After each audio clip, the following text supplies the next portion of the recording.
Good afternoon, students. Myself Shashi Prakash, and we are going to study about acid, bases, and salts in a particular series of lectures. In today's lecture, in first lecture, we are going to study about acids. Okay, here we start. Acids, bases, and salts. Okay, this will be our first lecture of this chapter, lecture 1. Okay, तो हम acid, basis और salts के बारे में पढ़ेंगे कि acids क्या होते हैं, बेसिस क्या होते हैं, सॉल्ट्स क्या होते हैं। एक पूरी सीरीज़ में हम देखेंगे। आज हमारा पहला लेक्चर है, तो इसमें हम सिर्फ देखेंगे एसिड्स क्या होते हैं, या हम ब्रीफ इंट्रोडक्शन लेंगे पूरे चैप्टर का कि हमें क्या क्या पढ़ना है और कैसे कैसे उसको देखना है, कैसे कैसे समझना है। ठीक है, तो जो हमारा पहला, इसमें हमें 3 चीज़ें अच्छे से समझनी है। सबसे पहले हमें एसिड्स को समझना है कि एसिड्स क्या होते हैं, उसके बाद हमें बेसिस को समझना है, और उसके बाद हमें सॉल्ट्स को समझना है। ठीक है, तो सबसे पहले अगर हम बात करें एसिड्स क्या होते हैं, या हम अगर ये ऐसे समझना चाहें तो हमने जो हमारी अर्लियर क्लासेस थी हमने वहाँ पे देखा था कि एसिड्स क्या होते हैं। भाई जो भी फूड है, हमारा फूड का टेस्ट अगर सोर है, ठीक है, अगर हमारा फूड सोर टेस्ट कर रहा है, इफ़ फूड टेस्ट्स सोर, तो ये किसकी वजह से हो रहा है? तो ये एसिड्स की वजह से हो रहा है। अगर इफ़ फूड टेस्ट्स बिटर, तब किसकी वजह से हो रहा है? बेसिस की वजह से हो रहा है। तो ये सारी चीज़ें हम अर्लियर क्लासेस में देख चुके हैं। तो हमें एक एक करके इन्हीं सबको, फिर अब हम एसिड्स को डिटेल में पढ़ेंगे, बेसिस को डिटेल में पढ़ेंगे, और हम आगे देखेंगे पूरा चैप्टर हमारा।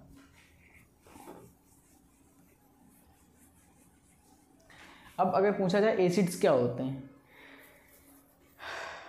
What are acids? एसिड्स क्या होते हैं, है ना? तो acids are those substances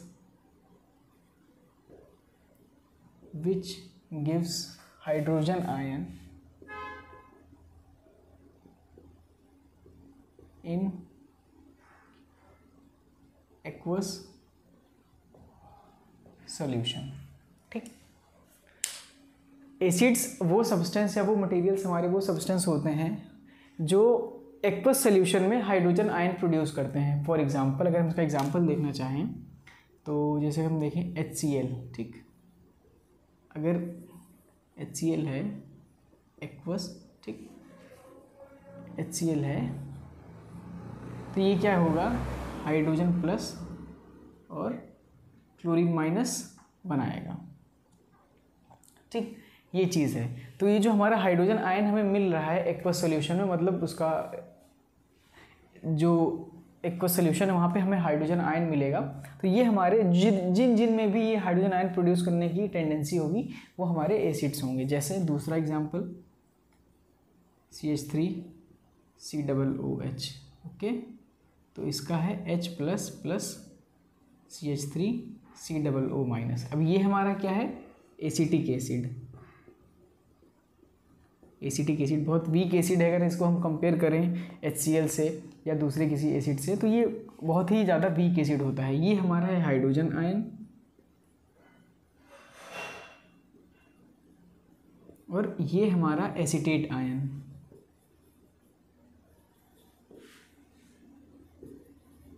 okay, ये चीज़ें हैं। तो ये था एसिड्स के बारे में सिंपल एक ब्रीफ आइडिया। अब एसिड्स के बाद हमें एसिड्स की रिएक्शंस देखनी है, एसिड्स किससे रिएक्शन करते हैं, इनकी जो केमिकल प्रॉपर्टीज़ होती हैं हम उनको, या हम कैसे कह सकते हैं कि जो हमें एसिड्स की हमारी जो केमिकल प्रॉपर्टीज़ होती हैं वो हम रिएक्शंस की हेल्प से देखेंगे कि अलग अलग कंपाउंड के साथ या अलग अलग ये मिक्सचर्स के साथ कैसे रिएक्शंस देते हैं, वो हम एक एक करके देखेंगे अपने आगे के लेक्चर्स में।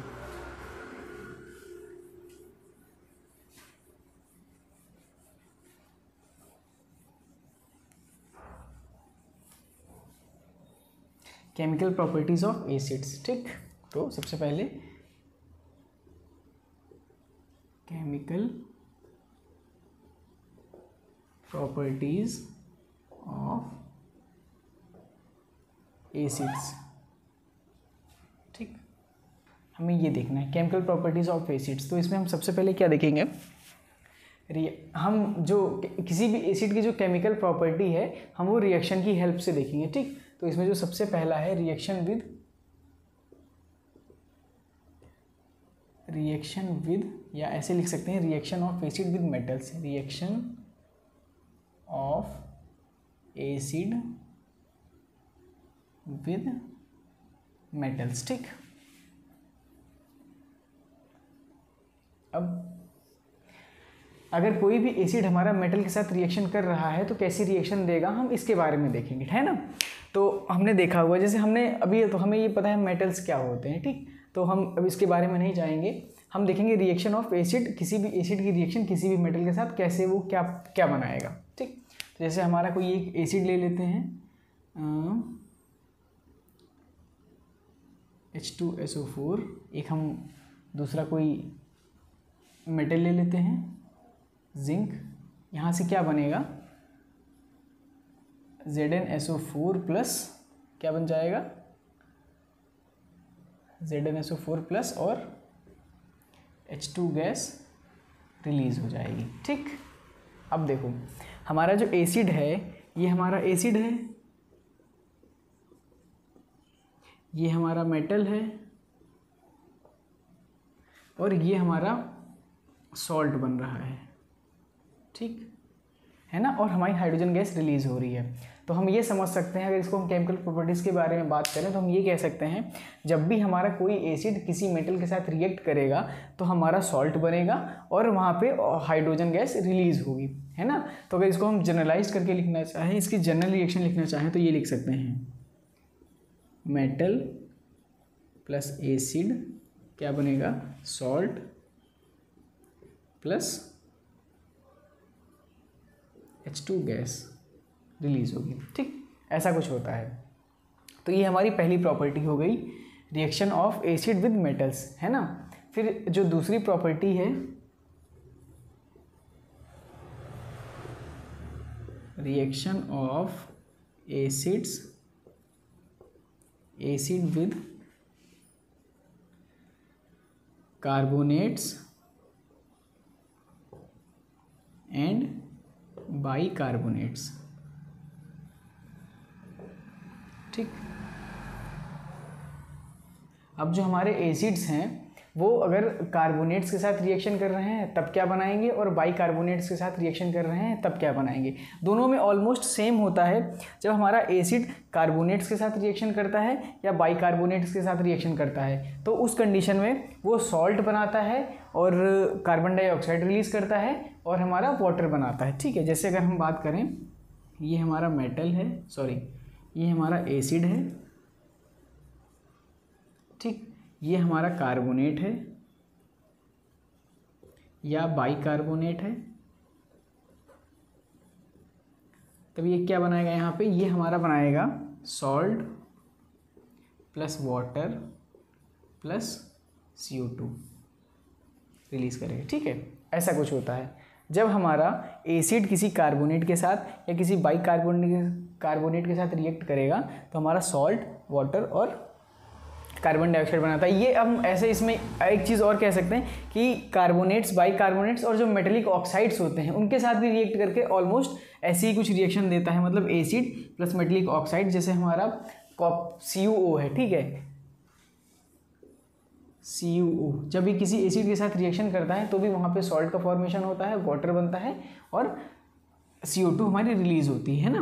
तो हम इसके लिए अगर एग्जाम्पल देखना चाहें, अगर हम इसका एग्जाम्पल देखना चाहें तो क्या हो सकता है ना, कार्बोनेट्स के साथ Na2CO3 प्लस HCl। ठीक, यहाँ पे क्या बनेगा हमारा NaCl plus H2O plus CO2 gas release हो जाएगी। एक तो ये हो गया हमारा, जब ये हमारा क्या है, सोडियम कार्बोनेट है ना।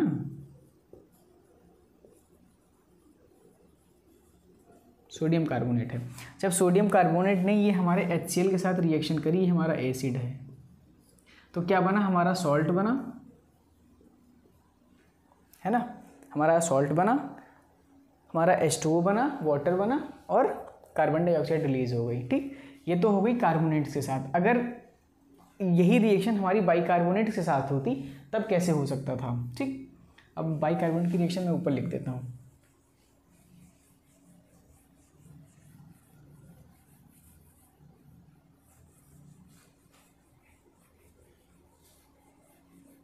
ठीक, बाइकार्बोनेट्स की रिएक्शन मैं ऊपर लिख देता हूँ। इसमें क्या है, NaHCO3 प्लस HCl, तब क्या बनेगा, वापस से यही बनेगा NaCl plus H2O plus CO2 release होगी। वापस से हमारा क्या क्या बना, सॉल्ट फॉर्मेशन हुआ, ये हमारा एसिड है और ये हमारा है सोडियम। इसको बोला जाता है सोडियम हाइड्रोजन कार्बोनेट और सोडियम बाइकार्बोनेट, है ना। Sodium hydrogen carbonate, sodium hydrogen carbonate और सोडियम बाइकार्बोनेट। ठीक, ऐसे ही और भी बहुत सारी रिएक्शंस होती हैं जब मेटल ऑक्साइड के साथ रिएक्शन करता है। मेटल ऑक्साइड का मतलब ये हो गया,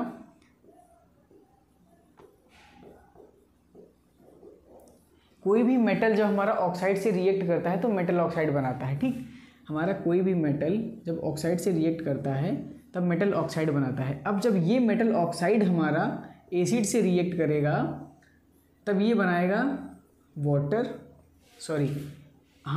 salt plus water plus CO2 release करेगा, ऐसा कुछ, है ना। तो ये होता है। अब मेटल ऑक्साइड का एग्जांपल क्या हो सकता है, CuO हो सकता है ना, MgO हो सकता है, मैग्नीशियम ऑक्साइड, कॉपर का ऑक्साइड। तो ये हमारे मेटल के ऑक्साइड्स हो गए। जब ये रिएक्ट करते हैं एसिड से तो भी सॉल्ट, वाटर और कार्बन डाइऑक्साइड बनाते हैं। तो ये सब था हमारा ब्रीफ आइडिया एसिड्स के बारे में। अब जो हम नेक्स्ट लेक्चर में पढ़ेंगे वो हम बेसिस के बारे में पढ़ेंगे कि हमारे बेसिस क्या होते हैं, उनकी केमिकल प्रॉपर्टीज़ क्या होती हैं। हम इन्हीं की हेल्प से, ऐसे ही जैसे हमने रिएक्शन की हेल्प से एसिड्स की बेसिक केमिकल प्रॉपर्टीज़ देखी, ऐसे ही रिएक्शन की हेल्प से हम बेसिस की भी केमिकल प्रॉपर्टीज़ को स्टडी करेंगे। ठीक है, तो हम मिलते हैं अपने नेक्स्ट लेक्चर में। तब तक के लिए थैंक यू।